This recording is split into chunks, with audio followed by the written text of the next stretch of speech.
ಮಾನ್ಯ ಸಭಾಪತಿಗಳೇ, ಪ್ರತಾಪ್ ಸೇನಾ ಅವರು ಪ್ರಶ್ನೆ ಕೇಳಿದ್ದಾರೆ. ನಿಜವಾಗಲೂ ನನ್ನ ಡಿಪಾರ್ಟ್ಮೆಂಟ್ಗೆ ನಾನು ಉತ್ತರ ಕೊಡ್ತೇನೆ. ಅರ್ಥ ಮಾಡಿ ನೀವು.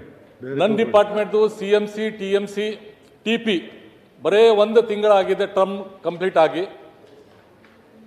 ನವೆಂಬರ್ ಡಿಸೆಂಬರ್ನಲ್ಲಿ ಟರ್ಮ್ ಕಂಪ್ಲೀಟ್ ಆಗಿದೆ, 5 ವರ್ಷ. ಈಗ ಆಲ್ರೆಡಿ ಫೈಲ್ ಪ್ರೊಸೆಸ್ನಲ್ಲಿದೆ. ನಾನು 2 ಸಲ ಮೀಟಿಂಗ್ ಮಾಡಿದ್ದೇನೆ. ಯಾಕಂದರೆ ಇಲ್ಲಿ ಮೀಸಲಾತಿ ಒಂದು ಇಂಪಾರ್ಟೆಂಟ್ ಇದೆ, ಮತ್ತು ಸೆಕೆಂಡ್ ಡಿಲಿಮಿಟೇಷನ್ ಇದೆ. ಮೀಸಲಾತಿ DCಲಿಂದ ಎಲ್ಲ ರಿಪೋರ್ಟ್ ಬರಬೇಕು.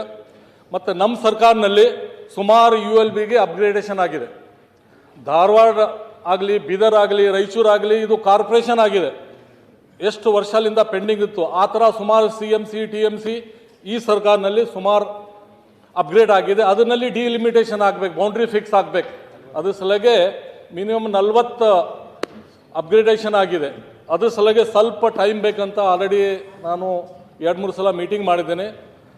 ನಮ್ಮ ಸದಸ್ಯರು ಅವರಿಗೆ 100% ಎಲೆಕ್ಷನ್ ಬಗ್ಗೆ ನಮ್ಮ ಸರ್ಕಾರಕ್ಕೆ ಚಿಂತೆ ಇದೆ, ನಮಗೆ ಚಿಂತೆ ಇದೆ. 100% ಮಾಡ್ತೀನಿ ಅಂತ ತಮಗೆ ಹೇಳ್ತೀನಿ.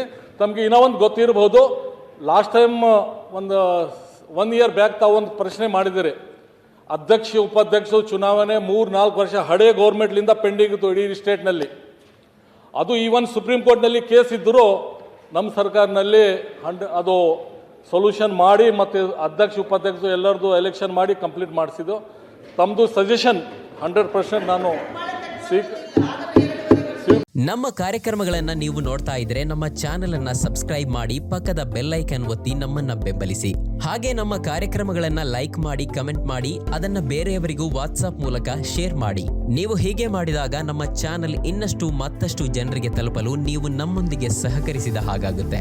ಇದು ನೀವು ಯಾವುದೇ ಖರ್ಚಿಲ್ಲದೆ ಕೆಲವೇ ಸೆಕೆಂಡುಗಳಲ್ಲಿ ನೀಡಬಹುದಾದ ಸಹಕಾರ. ಧನ್ಯವಾದಗಳು.